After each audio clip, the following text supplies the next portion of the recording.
Assalamualaikum warahmatullahi wabarakatuh. Di sini saya selaku kepala sekolah dari MAN Kota Surabaya akan sedikit memberikan suatu wejangan ya buat teman-teman siswa, buat siswa-siswi yang hadir pada kesempatan kali ini. Jadi pada kesempatan kali ini saya akan membicarakan tentang narkoba ya, bahaya narkoba dan cara penanggulangannya atau cara mencegahnya. Jadi perlu kita ketahui bahwa narkoba itu adalah aktivitas yang seharusnya dihindari oleh generasi unggul seperti anda semua ini. Dan juga bahaya narkoba kalau misalkan kita lihat di data kesehatan itu bisa merusak dua elemen yang ada di tubuh ya. Yang pertama bisa merusak organ yang ada di dalam tubuh, terus yang kedua bisa merusak otak ya, atau pikiran yang ada di tubuh kita. Jadi sebegitu bahayanya narkoba sehingga kita wajib untuk menghindarinya dan tidak boleh untuk memakainya atau sekedar untuk mendekatinya. Jadi larangan narkoba ini ya bagi ini sama halnya dengan larangan untuk berzina sebenarnya. Jadi janganlah kamu berzina dan janganlah kamu untuk mendekati zina. Jadi jangan kamu bernarkoba dan jangan sampai mendekati narkoba ya, kecuali dengan aturan medis ya. Itu yang pertama. Terus di sini saya juga akan menyampaikan tentang cara pencegahannya ya, cara pencegahan narkoba ya. Itu di sini menurut data yang saya baca ya, data dari teman-teman dari para siswa dan siswi yang ada di Indonesia itu kebanyakan mereka itu kebobolannya di tiga ranah ini. Yang pertama, mereka siswa itu kebanyakan anda semua ini kebanyakan nggak aktif di sekolah. Jadi anda belajar lalu pulang, jadi anda nggak ada kegiatan apa di luar sekolah selain belajar. Dan itu menurut data itu hal yang sangat mendukung sekali jika siswa itu akhirnya terjerumus ke dalam narkoba. Jadi kurangnya kegiatan di luar pembelajaran itu menjadi alasan yang kuat untuk siswa untuk bisa terjerumus ke narkoba. Dan cara mencegahnya gimana? Ya anda semua ini sebagai siswa, sebagai generasi unggul ya harus aktif di sekolah. Jadi harus ikut kegiatan apa, ikut organisasi apa, juga menambah pengalaman juga, daripada lebih baik berkegiatan sampai malam ya kan, daripada harus nggak berkegiatan apalagi sampai terjerumus narkoba kan ya. Itu sangat membahayakan sekali. Jadi untuk aspek pertama ini yang kurangnya berkegiatan ya, anda harus berkegiatan, anda harus aktif, jangan jadi siswa yang pasif. Karena ketika anda masuk ke dunia perkuliahan nanti anda akan dituntut menjadi problem solving untuk sebuah permasalahan di masyarakat misalkan, katakanlah. Itu yang pertama. Terus yang kedua, kebanyakan para siswa ini, anda semua ini perkumpulannya itu karena perkumpulannya itu nggak bener. Jadi banyak dari siswa itu kayak lebih suka ya, karena masa transisi remaja itu lebih suka tongkrongan yang eksis.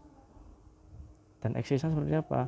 Ya seperti mabuk ya kan, minuman keras. Itu anggapannya mereka adalah eksis, itu adalah keren gitu kan ya. Jadi dimulai dari situ, dimulai dari mabuk, main kartu, mabuk ya kan ya. Enggak lah, dimulai dari anda nongkrong tengah malam main kartu, terus lalu ada satu teman misalnya, katakanlah ya, membawa minuman keras, terus anda mabuk. Dimulai dari situ, terus kemudian kan berlanjut ke pemakaian narkoba. Jadi hindari pertemanan yang semacam itu ya. Anda boleh berteman tapi hindari aktivitas seperti itu gitu.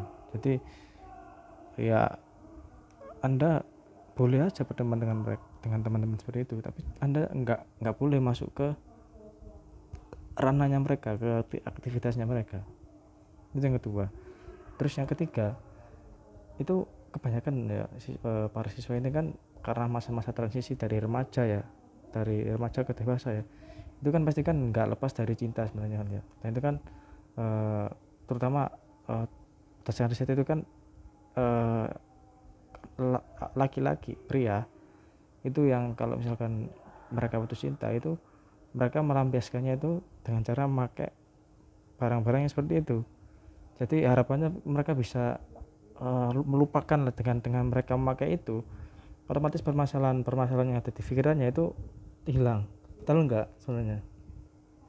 Padahal komposisi obat seperti itu, komposisi obat narkotika seperti itu kan hanya untuk membuat efek delusi saja, membuat efek halusinasi berat ya kan. Ya memang lupanya memang hanya beberapa waktu, tapi setelah pengaruh obat selesai ya udah, itu bakal balik semula dan itu ingatannya nggak akan hilang, akan tersimpan di memori otak gitu. Jadi kebanyakan siswa itu kalau melampiaskan rasa, misalkan katakanlah rasa kesalnya ya ke pasangannya mungkin habis putus, atau ke temannya mungkin habis berantem atau bagaimanapun, itu kan kalau misalkan melampiaskannya kan dengan cara seperti itu, mereka pakai minum biar lupa, biar mereka delusi, biar mereka halusinasi. Betul enggak sebenarnya? Pengaruh obatnya itu hanya beberapa waktu dan itu cuma sebentar.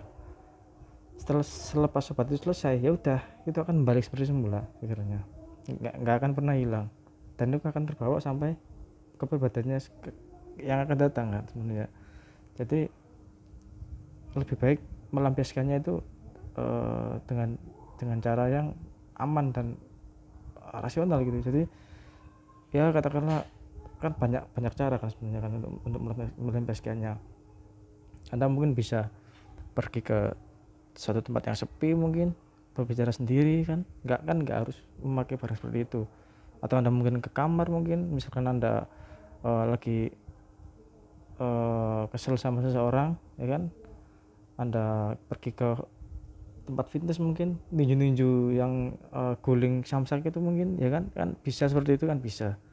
Atau Anda pergi kemana mungkin, atau mungkin makan banyak kan, itu bisa, nggak harus pakai barangnya seperti itu kan sebenarnya. Nah ini kebanyakan para siswa ini, para anda semua ini lupa bahwa pintu untuk melampiaskan itu hanya satu. Anda lupa bahwa pintu itu sebenarnya banyak, tapi Anda menganggapnya cuma satu, yaitu pakai barang gitu. Padahal banyak pintu untuk melampiaskan semua itu kan. Jadi itulah kayak tiga aspek yang paling umum yang paling umum dialami oleh siswa, oleh anda semua ini. Dan sebenarnya mungkin Anda sebagai generasi penerus bangsa ya harus bisa menjaga komitmen bagi diri Anda sendiri untuk kemudian bisa meneruskan obor semangat dari pahlawan ya. Karena kondisi bangsa itu ya dilihat dari kondisi generasi remajanya kan, bagaimanapun juga. Kalau misalkan kondisi remajanya bobrok ya negaranya juga bobrok. Negara mengikuti kualitas SDM-nya. Siapa SDM-nya? Dominannya adalah remaja, bukan para orang tua. Jadi aspek dominan ini yang harus kita jaga, dan anda semua ini yang harus kita jaga sebenarnya. Jadi sebisa mungkin ayo kita jauhkan diri kita dari hal-hal yang enggak yang hanya merusak, yang hanya bersifat merusak ya, bukan membangun. Nah, bisa merusak ya, harus kita tinggalkan. Kita kondisi negara kita sudah seperti ini ya, jangan ditambahkan keruh masalah lagi ya. Kalau misalkan kita harus bisa mengobati, kita harus setiap hari hujan. Mungkin itu sedikit dari saya bukan proses menggurui ya, saya hanya berbagi pengalaman ya, berbagi pengalaman membaca saya berdasarkan data-data tadi. Jadi nggak proses menggurui ya, saya hanya ingin mengimbau anda sebagai kepala sekolah anda ya kan, mengimbau anda untuk tidak terjerumus ke hal-hal yang nggak seharusnya gitu. Karena tanggung jawab kenakalan anda ada di tangan saya gitu. Jadi saya memiliki hak ya untuk mengimbau Anda untuk menjauhkan itu. Jadi itu mungkin sedikit dari saya selaku Kepala Sekolah Man Kota Surabaya. Jadi tetap terus semangat belajar, hindari narkoba karena itu akan merusak bangsa. Sekian dari penyampaian saya. Bila ada salah tutur kata mohon dimaafkan. Wassalamualaikum warahmatullahi wabarakatuh.